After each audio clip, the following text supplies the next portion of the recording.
Now, ionic bonding, Mr. Sands, you learned in our last podcast, is a bond between a metal to what? Non-metal. So we've got a metal bonded to a non-metal getting attracted by the external electrons called the valence electron. Yep. So let's kind of dive in and get some more details Okay. on this.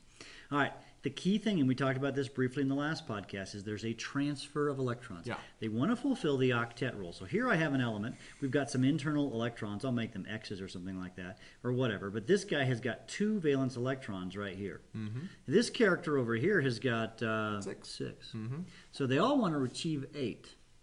So to achieve 8, the guy with the red, he can like give his 2 electrons away. Right. So now the one on the right has 8. And actually, this guy on the left has 8. How is 2 minus 2 equal 8, Mr. Berger? Well, it's because the lower level, we haven't really drawn that, but there would be 8. I'll put them as X's instead of dots. There would be 8 electrons in that previous level. So 0 is equal to 8. Yeah, that's Interesting. a fair way to say it. All 0 is equal to 8 in the atomic world. All right. So these atoms are not happy. Happy? I'm happy. Go happy. Be happy. Happy meaning 8 valence electrons. 8, stable is a better word. If the one on the left gives its 2 to the one on the right, 2 minus 2 equals 0, and 0 equals 8, the one on the left, and then the 6 on the right plus 6 the and 2 is 8. gives us 8. Good. And so here you can kind of see I have drawn that. He's moving over to the side. And now something else important happens is that what happens is he gets a charge. So if it loses the 2 electrons, it gets a plus 2 charge. That is correct. Electrons are negatively charged. And this guy gains 2 electrons, symbolized by the red dots, and he gets a negative 2 charge negative because 2 electrons are negatively charged. That's correct. Cool. Okay? And then opposites attract. So the plus 2 attracts the minus 2. Actually, let's go back and say something about that. Because what happens is actually, I think I drew this wrong, is this outer electron shell Kinda doesn't gone. exist. Yeah. So he's going to be smaller with, say, 2 circles, and this guy's going to be bigger with all of his circles. But he's going to have a plus 2 charge, and he's going to have a minus 2 charge, and then they're going to attract to each other because opposites attract. Yeah, cool. So that's what causes an ionic bond. Electrons transfer, there's opposite charges, they attract, they make a bond. Cool. Okay, some definitions just to kind of get some words out there for you guys. A halide is a salt that contains a halogen. Now, what's a halogen? Mr. Halogen Sims? are everything in group, the fluorine group. Fluorine, 17, chlorine. Yeah, fluorine, chlorine, bromine, So iodine. fluorine, chlorine, a bromine, iodine. That's pretty much it. You can say acetine, but that's the rarest element in the universe, so you're probably not going to run into that. Yeah. So if I have, so example, sodium chloride, there's that Cl there. But if I have, say, iron 3 bromide, that also would be a halide. Right. Okay. And crystal lattice, Yeah. okay, is a repetitive arrangement of atoms in an ionic compound. I just jot that down. We'll put some more meat on that in just a second. One other definition, Mr. Sams, I think we probably should emphasize is the word salt. When you think of salt, folks, most of you are thinking of what you put on your French fries at lunch at McDonald's. But that's not the correct term in chemistry. What does the word salt mean? Salt is equivalent to an ionic compound. Any ionic compound can be referred to as a salt. Now, table salt is sodium chloride, which is an ionic compound. Therefore, we can call it salt just fine. Going back to the crystal lattice thing, Mr. Sams, a lot of students don't understand that either. And so I want us to take a tour to the Smithsonian Institution in Washington, D.C. Should we go there? Let's do it. All right, let's go to Washington, D.C. and see Me. Mr. Sams. Yeah, he was there. We were there. Yeah, we were there. I videoed it. Okay, we'll see you guys back in a minute. So here I am inside the sodium chloride crystal, and we have alternating positive and negatives. The sodium being the red, the chloride being the blue, alternating positive, negative, sodium chloride, forever and ever and ever until you get to the edge of the crystal. There's billions and billions of these in just one little piece of salt like there is on your French fry. That was pretty cool, Mr. Sams. It's kind of fun being inside all that salt. Oh, yeah. So, you can just see that one crystal connected to one crystal. So the Na connected to the Cl, connected to the Na, connected to the Cl. It goes on and on. And on. And I could draw this forever, Yeah. but I won't. In fact, there's a picture where it is drawn Yeah, with like little spheres. pretty much Yeah, but it saw was that. cooler when you were inside of it. It I was. think. Yeah. So, yeah, one sodium for every chloride. Yeah. So ionic compounds have particular properties, Mr. Sams. Yes, they do. One of the properties is that they are all solid at room temperature. All right, let's take a look at a few of those. Yeah, let's take a look at those. One property of ionic compounds is that they are solid at room temperature. They're all solid because they have strong bonds. And so they also tend to be brittle. We're looking here at some rock salt right here. These crystals here of rock salt. You also might notice that they're like a cubic shape. They have specific shapes and crystal shapes. So this is salt. If we move over to this next chemical, this right here is iron 3 chloride, and it's a yellow substance, and it tends to be brittle, so I can kind of break it off here, and you can see tiny little yellow crystals right there. And again, notice that it's also a solid. Our next chemical is a nickel 1 nitrate, and so it's green. Oops, sorry. And you can kind of see the tiny little crystals right there. They're flaky. If somehow we could super zoom in, we could probably figure out what their crystal shape is. It's hard to tell without some kind of a microscope. And then our last one is potassium chloride. It looks just like table salt as well, and it's all kind of very fine and granular, as you can see right here. Again, notice that it's also a solid. All ionic compounds are always solid. So, Mr. Sams, what state of matter are ionic compounds? Solid at room temperature. Always solid at room temperature. Could you ever make them a liquid?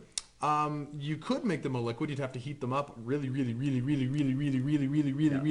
hot. I think the melting point of sodium chloride is in the neighborhood of 3,000 Kelvin. It's something like that. So it's really hot. Yeah. So yeah, okay. All right, so here's some properties. So let's talk about each of these. You may just want to pause the video and then jot these down. You do need to jot them down. Yeah.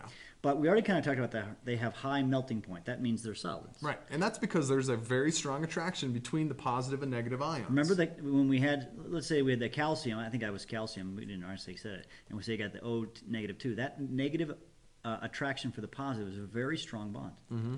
They don't conduct electricity when solid. So if you like stick a conductivity meter or something, or just stick a ionic compound in an electric socket, you won't get hurt unless it's wet. True. Don't try. I wouldn't recommend it, but so because the electrons can't move, right, the electrons they're are fixed on those ions. However, if you heat them up to their molten state, to where they become a liquid, then they do conduct electricity. So don't pour molten sodium chloride into your. You're ahead of the game, Mr. Sanders. That, of socket. course, is what I say here. Oh, hey, look at that. Good conductors when dissolved or liquid. Yes. Yeah. So dissolved meaning dissolved in water. So like if you take salt and you put it in water, it dissolves, right? And it tastes salty water. It tastes nasty. So that conducts electricity really well, and you'll learn about that later in the year. Yeah, solutions on solutions and stuff. Yep. And they're also brittle and hard, and so you saw that when I was messing around with them, that they're brittle. That means they can shatter very easily, and that's again because of their strong bonds. What causes them to be attracted? I think we've already addressed opposites this. attract. Positive attracts negative. Yeah, opposites attract, right?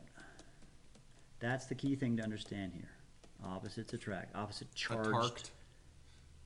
A tarked. Yeah, they're tarked. Hey, we want to just do one quick thing. Is how would you draw a Lewis structure of a particular couple examples? Yeah, of an ionic compound. So let's do something relatively easily. We'll do calcium and then chlorine. Okay. Now calcium, if you were to draw his Lewis structure, has 2 valence electrons. Okay.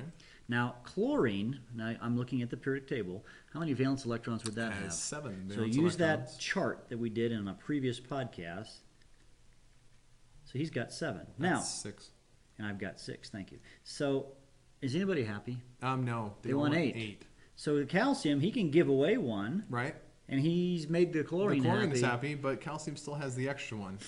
So what do I do? Let's throw another chlorine in the mix. But if you take another chlorine in the mix, you see, this kind of determines the ratios, in fact. Yeah. This electron can go to the other chlorine. Oh, okay. And so then you'll have calcium with a +2 charge and no electrons. Remember, 0 equals 8. And then you've got chlorine now with 8 electrons each. Actually, it's not chlorine, but it's chloride because it has a -1 charge. Because the -1 charge is there. Yeah. Mm-hmm. And that's it. So it's like a series of 2 pictures. You show the element symbol, like calcium over here with the number of dots. You show the arrows moving, and then you just kind of show this, and then the opposites will attract. Yeah. Well, let's the next one do iron 3 oxide. Now we haven't exactly learned about what that 3 means. It means that it's got 3 valence electrons. So iron is Fe, and there are 3 electrons on it. Right. Now, how I got that, it's a Don't little worry about it. confusing. Yeah. Iron is right here on the periodic table, and You're he probably thinking, sometimes "What?" he has 3, and sometimes he has 2. Yeah. How that is Don't a worry about it. discussion for later. But the other chemical is oxygen, or actually oxide. But if you look at oxygen on our table for valence electrons, there's 6 valence electrons. So if I were to draw 6 valence, you know what I'm going to do a little different. I'm going to do X's. Then it's easier to know where the oxygen, Okay. the atoms or electrons move. Okay. Oh, I'm drawing extras. I shouldn't show That's you right. that. So, is the oxygen happy? No, he wants 2 more. He wants 2 more. So, if But he- iron has iron some to has give some to give him, so he can give 2 of them. But you see, unfortunately, the iron is still unhappy. He's got 1 additional one. Yeah. And so he can give 1 of them to a second oxygen. But now the oxygen is now not. the oxygen is happy. So we can have another ion Okay. with his 3 dots. Hey, look, he can give he one of can his give dots. 1 here, and now the iron's still unhappy, right? But if we do another oxygen, With his 6. 6 X's, right? Guess what? He can give away his Those 2. 2 electrons. now all the irons are happy. 'Cause Everyone's 0 happy. equals 8, and all Yeah. the oxygens are happy because they It's all have 8 8. equals 8. So So let's it's like draw it. this. You've got Fe.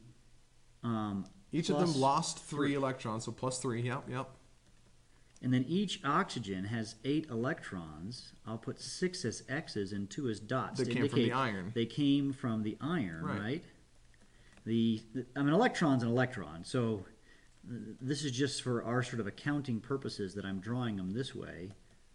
But 2 of them came from the irons, and then the 6 of them belong to them. And so this is the 2 pictures that illustrate why the bonds work.